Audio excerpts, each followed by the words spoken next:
All right. Well, hello everybody who's tuned in live or possibly watching the recording after the fact. My name is Jody McElfresh and I work in the Sisters Mission Advancement Office, the Sisters of Notre Dame Mission Advancement Office. And I just want to welcome you to our first of 3 webinars in the Sisters of Notre Dame Zoom series.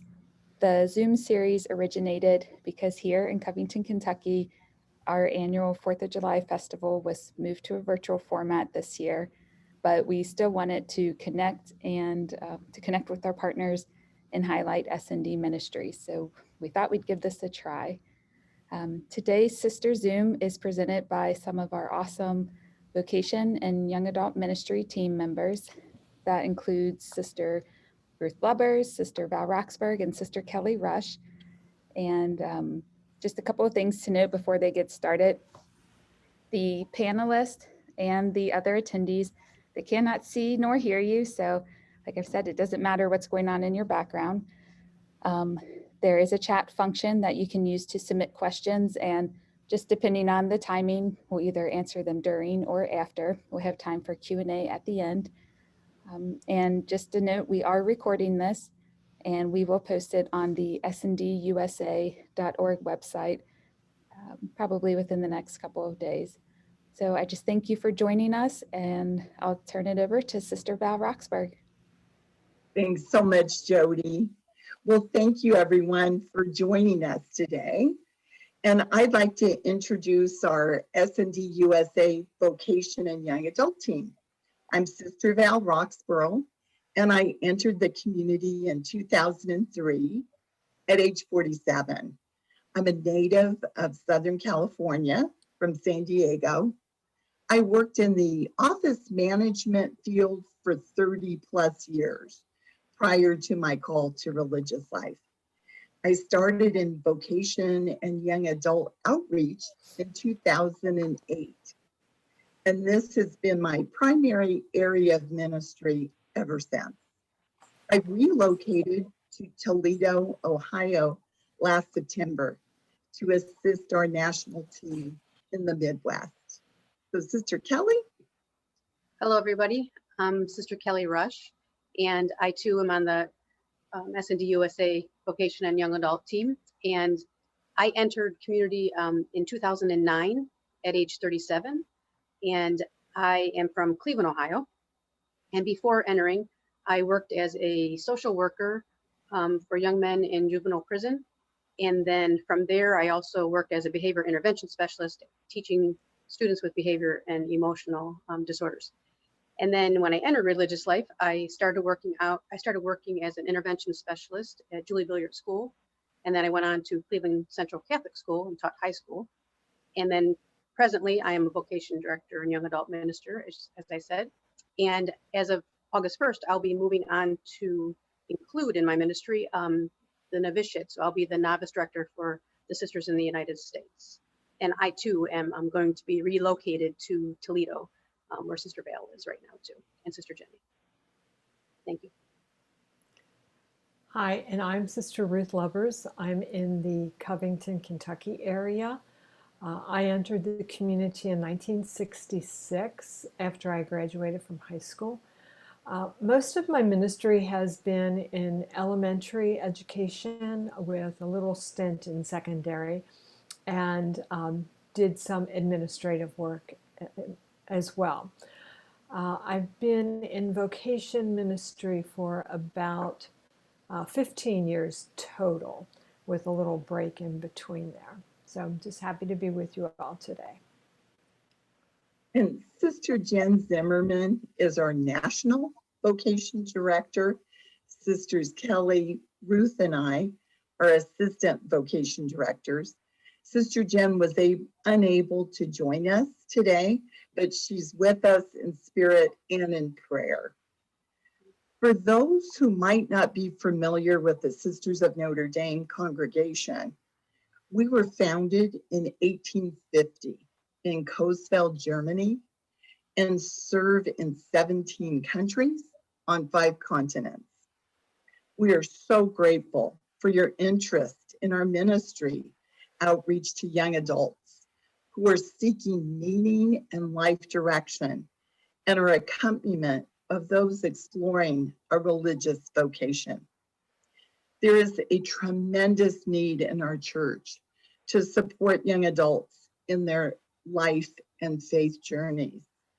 Pope Francis has consistently addressed this need in many of his communications, especially Christus Vivit, Christ is Alive, the post-synodal apostolic exhortation to young people and to the entire people of God that was published in March 2019. The key points in this powerful document are the importance of engagement and accompaniment of young adults to help them encounter Christ. Fostering engagement and providing accompaniment have been two areas of our focus for our vocation and young adult team. And they're seminal to Christ-centered relationship building. The Gospels are filled with examples of how Jesus used this model of meeting people where they are without judgment, addressing their needs, and offering them the gift of his love, light, peace, and salvation. To meet young adults where they are, it's important to understand their culture. The following information has helped inform our team and assists us in our efforts to be present to young adults that we encounter. The information is broad and it comes from a variety of sources.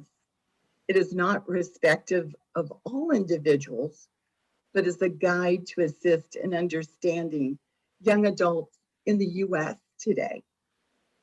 I will begin by giving you a breakdown of the different generational cohorts based on age. These dates will vary depending on the source. You can see what cohort you fit into. So our first one is the silent generation, years 1925 through 1945, currently ages 76 to 96 years of age. Next is the baby boomers, born in 1946 to 1964, currently 57 to 75 years of age. Sister Ruth and I are in that cohort. Generation X, 1965 to 1980, currently 41 to 56 years of age. That's Sisters Jenny and Sisters Kelley. Then there's the Zennials, which is the micro generation. Differentiation, they're born 1977 to 1983, and they're considered the bridge people. They've moved from analog to digital, ages 38 to 44. Sister Jen's in that cohort. Then we have our millennials, 1981 to 1994, currently 27 to 40 years of age, and Gen Z, 1995 to 2014, 7 to 26 years of age. And our latest generation, Alpha, 2015 to 2025, they're currently around 6 years of age. We deal primarily with from Gen X, millennials, and Gen Z in our ministry. So some general information about millennials. Sources say they're considered sheltered. Millennials have been surrounded by kid safety rules and devices like baby on board signs, protective car seats, bicycle helmets, V-chips in their computers, etc. They're confident and hopeful. More than 90% feel positive about themselves, and 77% feel confident about the future. And the millennials are also team-oriented. When asked what the major problems of the world are, Millennials listed selfishness at 56%, and then the lack of respect for authority and laws at 52%. They also value community, which arises from their socialization to team activities. And it's important for them to feel welcomed in their church or in a religious congregation. And also, they're goal oriented. They're career driven and ambitious. They assume that they will get a good job and make more money than their parents. Some are frustrated to only be making $35,000 in entry level jobs at age 25. They're also pressured. Millennials are more fragmented and multitasking than any previous generation. They experience themselves as having less time. And there has, in fact, been a 37% decline between 1981 and 1997 in the amount of unstructured time by children and teens. They really value relationships, especially with their families. Half of all Americans of the ages 18 to 29 talk to their parents every day. They are definitely media savvy and nonlinear thinkers. So they emphasize, visual images over verbal and reading ones. And you really find them connecting over social media. They're consumerists, having been extensively marketed since birth. They're in debt. Millennials are paying off a far larger debt burden than their parents were, often due to student loans. In addition, credit card debt, personal credit card debt as well. And they also value diversity of race and ethnicity, of sexual orientation, of religion, and of lifestyle. And millennials are also service oriented.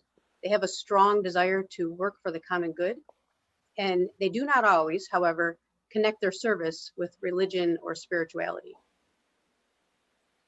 Also, the image of Catholicism for millennials, the Second Vatican Council, which was 1962 to 1965, that we are still living into as a church today, is as distant as the Council of Trent for them.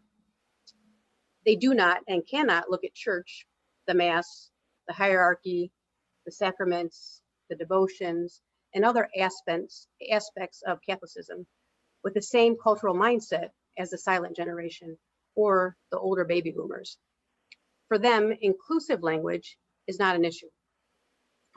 Catholic practices such as the Rosary, Eucharistic adoration, Gregorian chant, icons, incense, candles, vestments, and religious habits may be attractive to young Catholics, but for different reasons and with different connotations than these practices had for their elders. They're experientially oriented.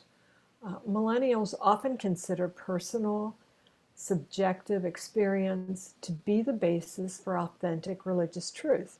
So millennials may claim a religious doctrine or practice as true for them, but they are reluctant to impose it on anybody else. They're also spiritually hungry, not just for answers to spiritual questions, but for the knowledge of how to find these answers for themselves. And we've seen this a lot with the groups that we have been doing.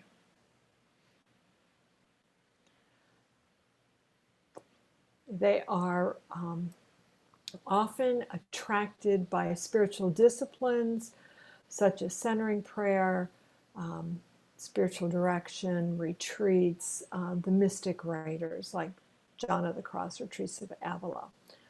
But at the same time, however, they're religiously disconnected. Catholic millennials are 2 generations removed from that pervasive Catholic culture that so many in the silent generation remember. So neither they nor their parents remember a time when Sunday Mass, parochial school attendance, 40 hours devotion and the Baltimore Catechism were the norm for Catholic youth. And many have been unschooled in the history and the teachings of Catholicism. And as a result, they're less likely to regard the Church's teaching authority as important, especially on sexual and gender issues. We'll move into next sharing about Generation Z, ages 7 to 26. Generation Z makes up 25.9% of the population in the US. At the end of 2020, they were the largest generation in history and include about 82 million people. Hispanics are the fastest growing group in Generation Z. And they are referred as the Homeland generation because they were born after Homeland Security was established due to 9/11. They are also referred to as the Founders Generation, or Post-Millennials, or iPad, iGen, or Gen We. Two historic events have shaped Generation Z. Most of them were born when 9/11 took place, but their parents and others have made the event a part of their lives and insecurities. The second event, the Great Recession from December 2007 to June 2009, is still a reality, though the recession is officially over, because it caused such financial insecurity. And they are the most anxious and stressed generational cohort because of the random acts of violence, active shooter incidents that we know of.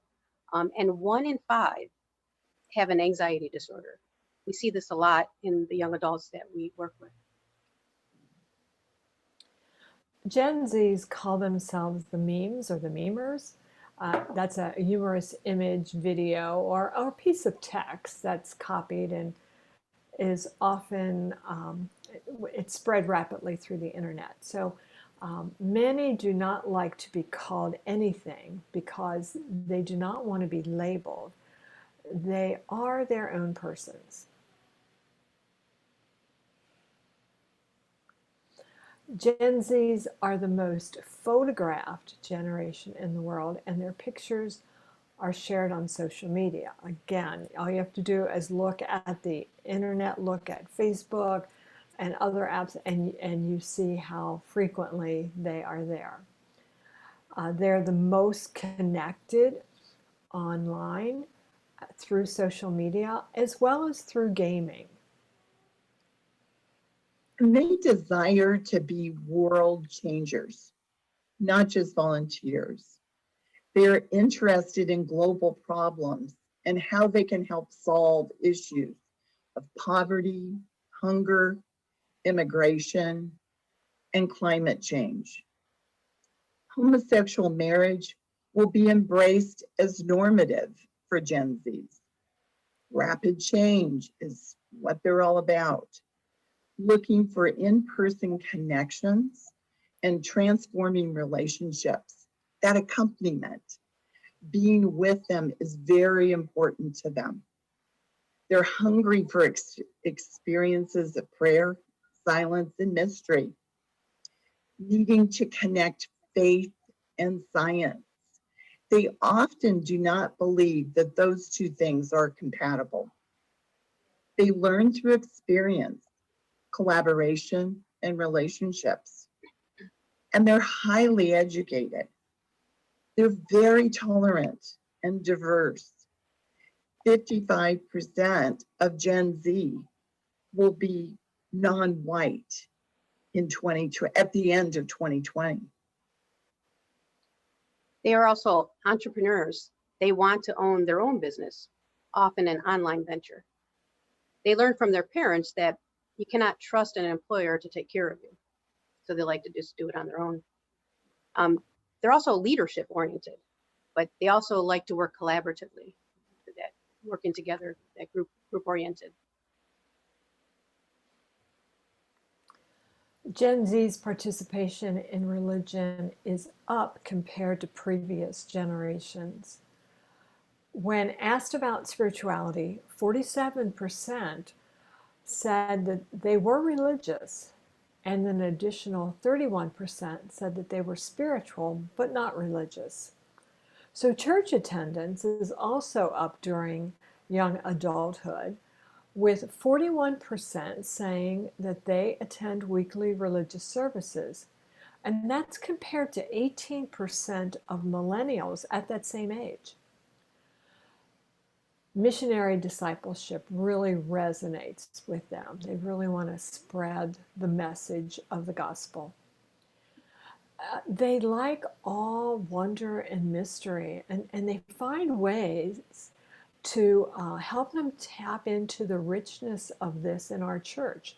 So they're drawn to ways of prayer, silence, and devotions. And they also want to use technology for evangelization.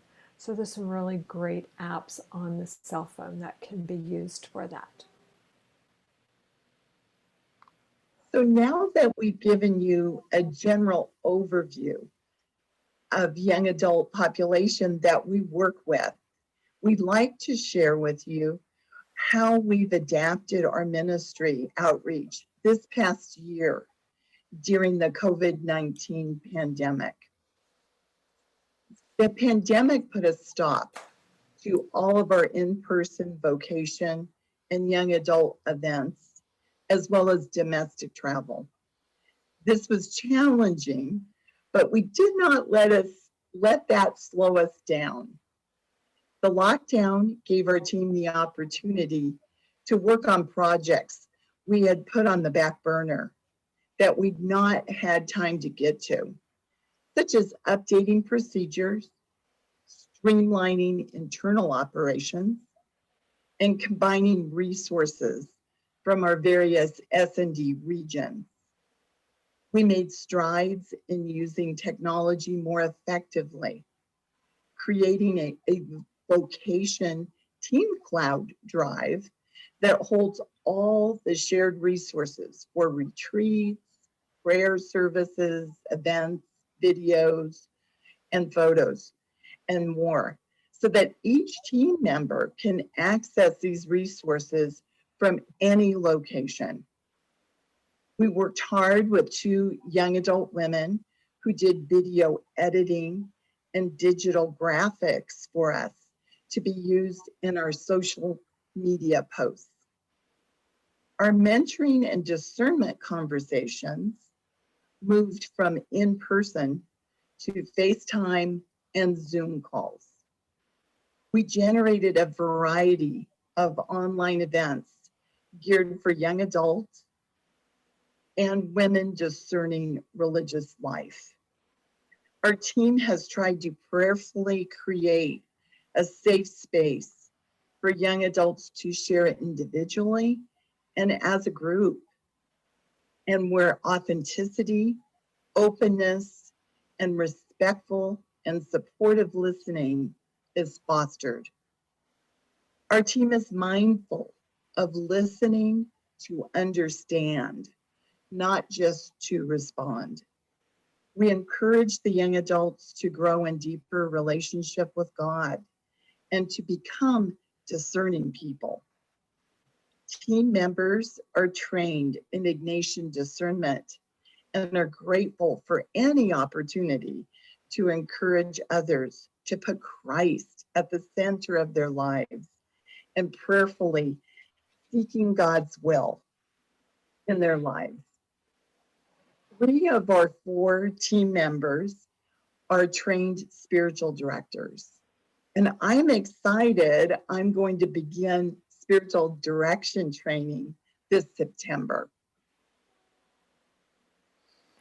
Yeah, we created a 6-week summer discernment series last year that included what we called sister stories, where we had guest sisters share about their vocation journey and their ministries.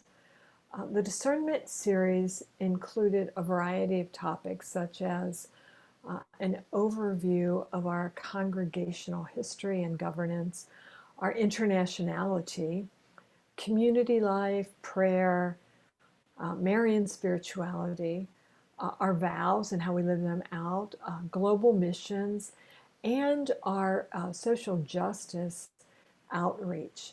And we invited sisters from each of our regions to be a part of different sessions, and that was just so life-giving for everyone.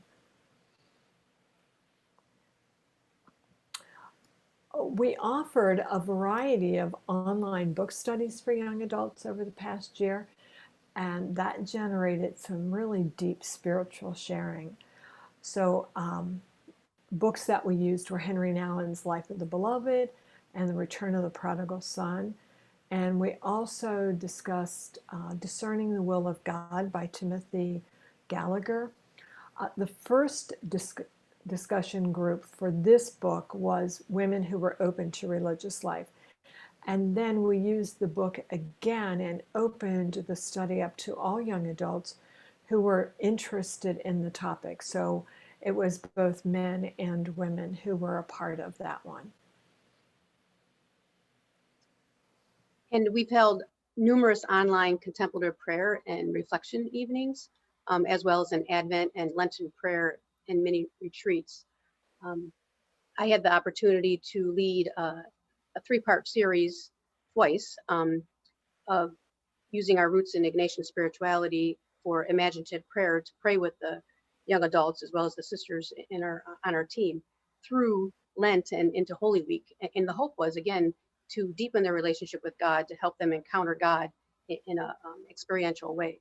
And so that first one was so grace-filled that I felt moved to continue it on. So we did another one, a three-part series that went from, we called it Easter to Pentecost. And then the culmination was at Pentecost.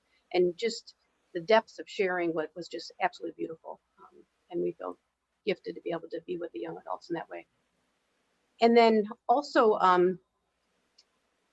I was invited to do a podcast with the Diocese of Cleveland, where they asked me about my own vocation story.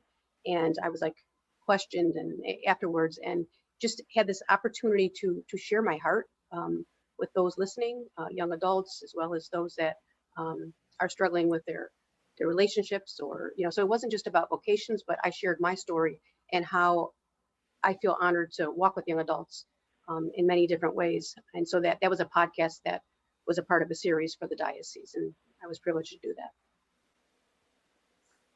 Sister Mary Dean Failer, who is one of our co-sisters, is a trained boundless compassion facilitator.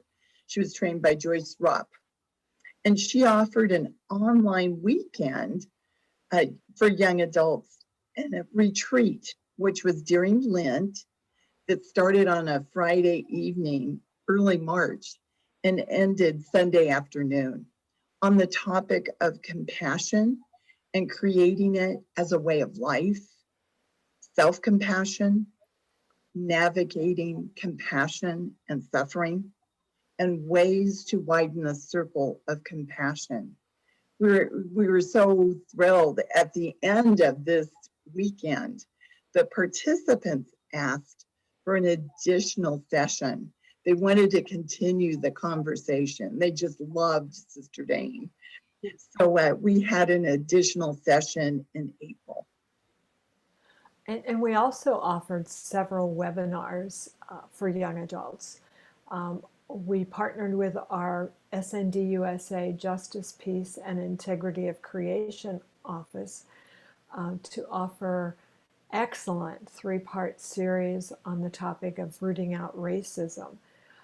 That was really informative, and it led to enriched sharing for the group. And they were so grateful to be able to have a platform in which they could talk about this and gain more comfort in sharing with one another. I'm the vocation team liaison with JPIC, and so I have the privilege of working with our other sisters, and we've done a lot of work, most recently with the racism piece, with coming up with our national stance against racism, and now we're looking at ways that we can put that into practice to really be anti-racist. We encourage young adults to engage the world through social justice, through service, charity, and compassion. So that compassion retreat was really helpful in that aspect. Now that COVID restrictions are starting to lift, we're looking forward to collaborating again with the JPIC office to organize some service outreach opportunities for young adults. I also am part of the Greater Cincinnati Vocation Directors Group, and we've done a number of talks for elementary school, like junior high, and then we moved into sophomores in high school. But this past year, we weren't able to go into the schools, so we did that online. So we did it through Zoom, where we could give our presentations, and then the students could ask us questions and we could respond. So COVID, in some sense, slowed us down, but in other ways, it just kept us moving forward. And then I also went to a shame and guilt workshop for my license, and in that experience, just realized how that's a topic that often comes up with the young adults that we work with. So we had the privilege to pair up with Marcella Balin, who's an RN, to facilitate a half-day webinar back in April, and we called it Meeting God in Our Shame and Guilt. And it was like a mini retreat, and we were able to help the young adults unpack, the feelings of shame and guilt and how those are blocks toward their relationship with God and how they feel about themselves. And that was just a very fruitful experience to be able to partner with someone in that way that had the expertise and then the spirituality, and we as sisters and how we move and live and have our being, and be able to help the young adults in that way. And then also another collaborative approach that we have is working with Christus Ministries, which is a young adult outreach series, outreach that's endorsed by the Jesuits in the West Coast. And what we do as a team when we work with the Jesuits is we're either small group facilitators for their prayer and retreat series, such as the one Breathing Gratitude, which was an amazing retreat that we helped out with, as well as an abbreviated version of the Ignatian spiritual exercises that they called First Spiritual Exercises, and a 5-week Ignatian prayer and discernment series as well. So we've been having these wonderful opportunities to partner with the Jesuits to help young adults in different aspects, in different ways. And then also with the Midwest Jesuits, we've also partnered on a couple of things. And one was a What Should I Do retreat, which was an online mini retreat. And believe it or not, there were 150 young adults from all over the world that were in this retreat. And it's all about discernment and helping them find God in all things. And so we had the privilege to be spiritual directors on that retreat with the Jesuits from the Midwest. And then another offering that I've given with another Jesuit is called Supercharge Your Prayer. And it's just kind of like a mini retreat where we talk a little bit about prayer and going deeper. And then the young adults have the opportunity to have spiritual directors from the Vocations team. And so that's just been a beautiful partnership that we've had with the Jesuits.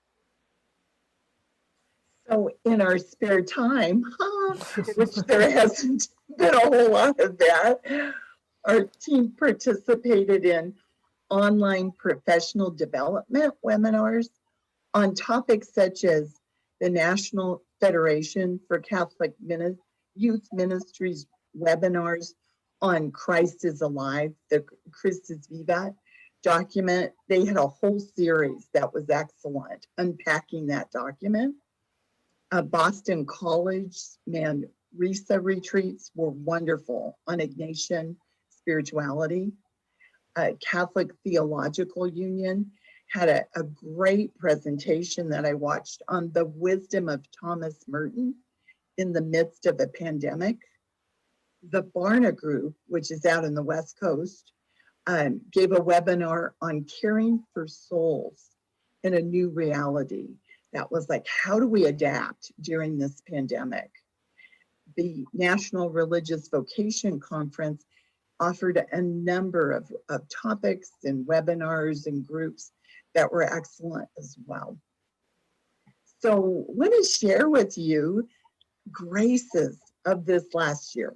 of COVID-19, our team has really felt God's grace in expanding our ministry outreach, to include this online platform that we really hadn't done much with prior to COVID. The depth of sharing in our various small group conversations with young adults has been so rich. The pandemic has expanded our ability to connect with people throughout the US and internationally that we would never have been able to journey with if we were meeting in person. Now that the number of COVID cases has drastically reduced and many people are receiving the vaccinations, we have begun to start offering in-person gatherings again. We had our first in-person women's young adult discernment retreat mid-May at Leal Center in White House, Ohio. I will be flying to California mid-August to facilitate a young adult women's retreat in Thousand Oaks. Our team is currently discussing and praying about what new offerings we will provide for this summer and the fall, and that we will be having these both in person, but also continuing our virtual online offerings. And currently, we're going to talk a little bit more about the general demographics. Currently, the age range of women who are discerning a religious life with our community is anywhere from the mid-20s to mid-40s, and those who have graduated from college with at least undergraduate degrees. And then also, the age range for young adult outreach is really, for us, early 20s to late 30s, single, with a small percentage of married young adults as well, and predominantly female, but we also have some males that join our groups. And some of the points of connection that we have are, through colleges and universities. We have those connections, as well as parishes and collaboration with other young adult groups that are already in existence. Participation in young adult events, conferences, and collaboration with other religious groups like we talked about, such as the Jesuits. And then the geographic connections, we're like touching people from all over the country right now, from California, Colorado, Connecticut, Delaware, Florida, Georgia, Hawaii, Ohio, Indiana, Kentucky, Missouri, Montana, New Mexico, Ohio, Oklahoma, Pennsylvania, South Dakota, Texas, Virginia, Washington, D.C., as well as Washington State, and Wisconsin. Like Sister Vale said, we've been able to reach people that we probably wouldn't have reached if we wouldn't be doing these online events.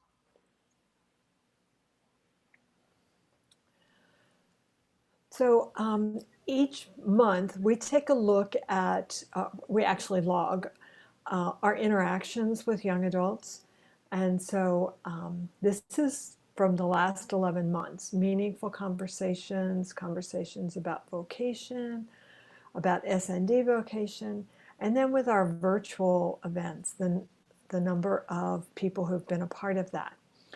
One other piece, and it fits under meaningful conversations, are the ones that we've had with our sisters as we met with them in faith-sharing groups or residence groups back in February and March on Zoom. And we wanted to enter into conversation with them about our ministry and how they could be involved. So we had done some presentations in the past, but however, there wasn't always the opportunity for the dialogue. And so that's what we were looking for. And that sharing was very enriching for all of us. So in closing, relationship building is at the root of our vocation and young adult ministry outreach. To be effective in this area of ministry requires commitment, creativity, flexibility, passion, and lots of prayer. It is a very life-giving ministry to all of us on our team. Our vocation and young adult team always say to our sisters that we are all in this ministry together. And we are very grateful to all of our sisters for their prayerful support and their joy-filled witness. We are truly united in one heart, one hope, and one mission. We have women in various stages of discernment with us, and we are so grateful to God to be journeying with them. Please keep our three sisters in formation in the United States in your prayers, as well as those in formation throughout our SND International congregation. Thank you again for spending this time with us, for taking this time out of your day. Our sisters will be keeping you and your families in our prayers. Please do not hesitate to contact us with any prayer requests you may have. You can do this by going to our SND USA website and clicking on the prayer icon where you can type in your prayer request. Thank you so much.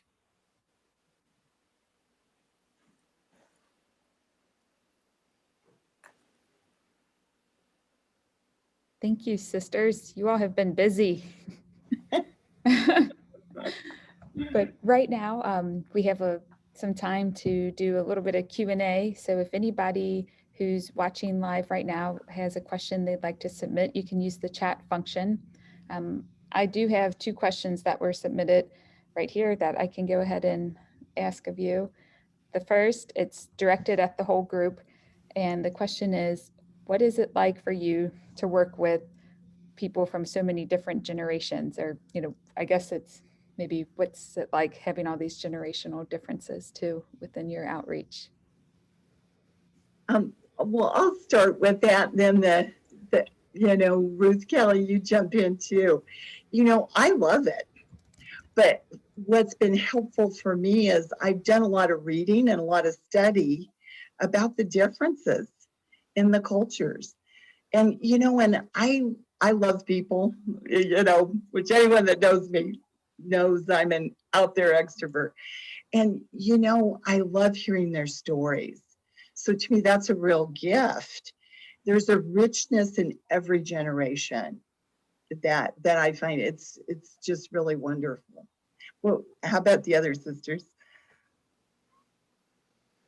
Well, I'll just add, I mean, working with people from different generations, I always look at we can always learn from one another. And so when we're working together, and there's, even with the young adults, they're really interested in the older sisters. And so it's it's exciting to have even on our team, we're across generations. So that has been powerful to even learn from one another. So then we do work with the young adults. It's we're all in this together, and the wisdom of one and then the wisdom of the other just comes up naturally. And so I just think it's a beautiful thing to integrate all the generations in that way. Yeah, I would say the same thing, because as you heard earlier on, we're from a couple different generations here, and it's been very, very good for us. And I mean, I love working with the younger people. And when I first started going to some of their events, they were like, "Oh, thank you for coming. This is so wonderful. Please come back again." Because I thought, "Oh, are they going to want an old lady like me around?" And it's like, come, so that's just really wonderful. Thank you. The second question is, what has this ministry and all of this outreach taught you? I know that, just to follow up on that, you do a lot of mentoring, a lot of teaching, the spiritual direction, but I'm thinking the person who asked that wants to know, what have you learned from the young adults that you work with? I think for me, it's like, gosh, I've learned so much. So I don't know where to start, but it's like this whole idea that there's a hunger and thirst for God, you know, with these young people. And so like when you're working with them, they're stretching you. And so like I've learned we're walking with people and we're telling them to be vulnerable and, and all this. Well, when we're walking with them too, we also become vulnerable. We also meet them where they're at and we're in our own space. And so it's like they allow us to, how do I say this? Like we say sister to sister, like we're in this together. It's not me over you. It's this collaborative mutuality that happens, and God is so present in it that it's been so enriching. I mean, my team, we could all talk about this. It's like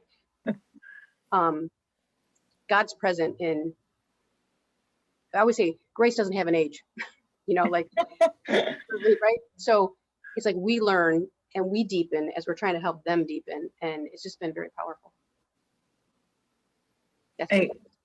I know for me, I've really learned to listen. Like that line, or what something I shared was listening, not to respond. And, the young adults, gosh, when we've had these small groups, these book conversations, sharing, I've just been so enriched with how they listen to one another. And, their lack of being judgmental. They're very inclusive. They're very loving and very open. And they've really helped me expand my lens and my heart in so many levels. I've learned so much from them. It's such a gift. Yeah, it's like they call it forth from you, don't they? Mm-hmm. So I have an image that I'd like to show. Nice. And so this was from one of the young adults from Easter to Pentecost. And Sister Kelley invited us to reflect and to pray. And so this person drew an image, and then the next time we came together, she shared it. And so I had a picture made of it, and it's part of my prayer table. So I don't know if you can see that or not. But, just like their willingness to share on so many different levels. And they are as welcoming as we try to be. They're good people. And I have a question for the three of you. What would you say to a young adult who's maybe thinking about reaching out to the Vocation team to participate in an event or maybe spiritual direction or just a time to chat, but maybe on the fence about it or wondering why the Sisters of Notre Dame? How would you invite them? Boy, Jody, on that, to me, it's always about how can we help them on their journey? Like our newsletters, everything is with you on the journey. It's like, how can we help you? What are your needs? Is there some way that we can help you and be there for you? So that's kind of the approach I take, and it's also being real. Young adults, Gen Zs, they're all about be real. They can smell inauthenticness in a nanosecond, so it's a privilege to me. I can be myself and they accept that. How about you, Kelley or Ruth? Yeah, I would definitely encourage them. And one of the things that I found is that because of the other young adults who are part of these small groups, and they've never met face to face, but they've created such a bond online that it has really helped them to deepen their own prayer life by hearing from one another. So I think that is just such an awesome outcome or outgrowth of it all. And just to add to what Sister Ruth's saying is that, like, when we're dialoguing together and people are sharing their hearts and their souls, it's like then when someone brings something vulnerable up, another one will affirm them, or it's just a beautiful thing to see. And it's like, or say, you know what, I totally get what you're saying. And so like then they start feeling like I'm not alone in this. Like there are others looking for what I'm looking for, that deepening, but also struggling with my own interior stuff. So it's just a beautiful witness to watch that.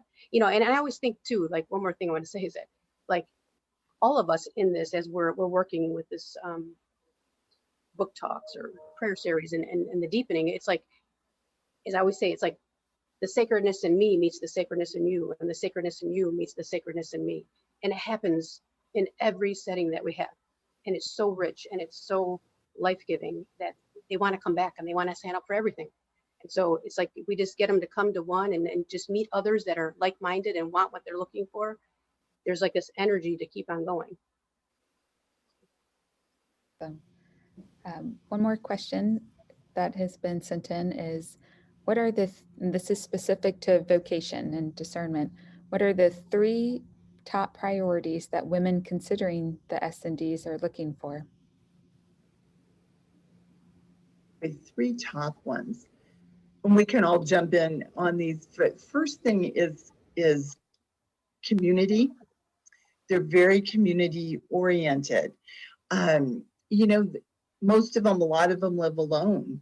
They know what that's all about, but they really want that, and they want prayer, to really have that Christ-centered, and that ability to share their faith journey with other women, and then service for the outgrowth of community and prayer is how do they take that to make the world a better world, So it's service, community, prayer, and service is what comes to mind for me.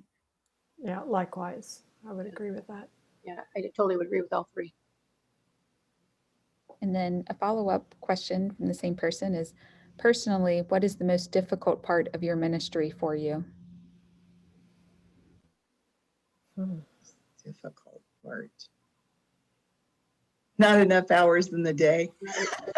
Right. For me, I wish I could be everywhere at one time, but I can't. Yeah, I think the difficulty is, just keeping in mind that we need the balance. And it's like sometimes I feel like we're on call, like there's so much happening. We're doing so many things, and then you're still connecting with people, whether it's texting or phone calls or Zoom calls outside of what you're doing. And you want to be there for one another. And so it's like, I feel sometimes we're stretched thin.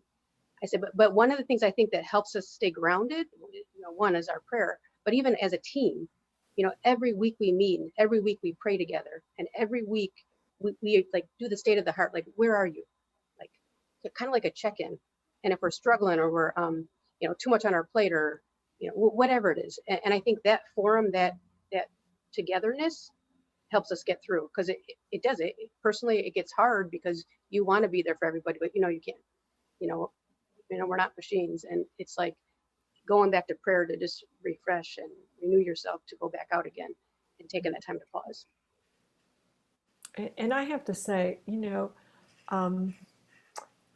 it's being part of this team has actually, I have a lot more work to do, but it's made things easier because I'm not in it by myself. And when I was, just Covington province, it was like, oh, lots of things just fell on me. Whereas this way, we share so many ideas, and we attend events together. And so that's the flip side of the question, So anyway. All right, I don't see any more questions coming in right now. So I'll just say, sisters, thank you so much for sharing. That was very informative.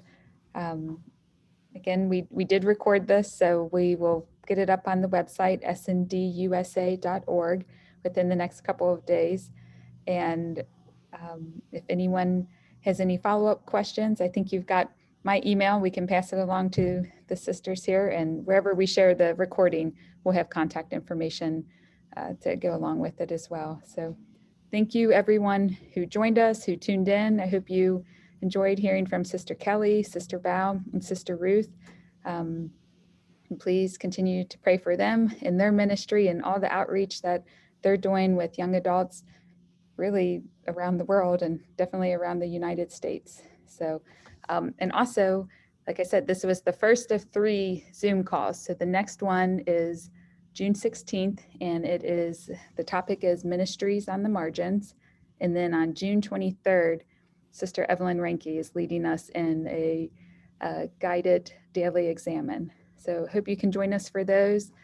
Again, sndusa.org is where you can find more information. And just thank you again for joining us today. Thank you so much, Jody. God bless Jody. everyone. Thank you. Thanks.